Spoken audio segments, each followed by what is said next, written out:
ये क्या है? अरे वाह, मेरी बेटी कितनी होशियार वाली चद्दर तक ये धोएगा कैसे साफ बहुत अच्छा काम करती। अरे बाबा लगता है ये पागल हो गया। ए बा मैं मोड़ी ने तो दे प्रेस करे के दे कपड़ा ने को सास न होके तो मैं मोड़ी काम छोरे काम ना करते देख।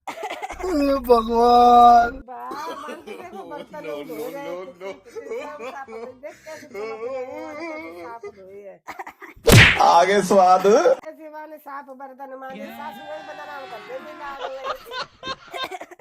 मारो मुझे मारो मारो मुझे मारो मारो। बा तो पुरानी गैस कैसी सही कर लेकिन एक सेकंड, ये झुका करो लाल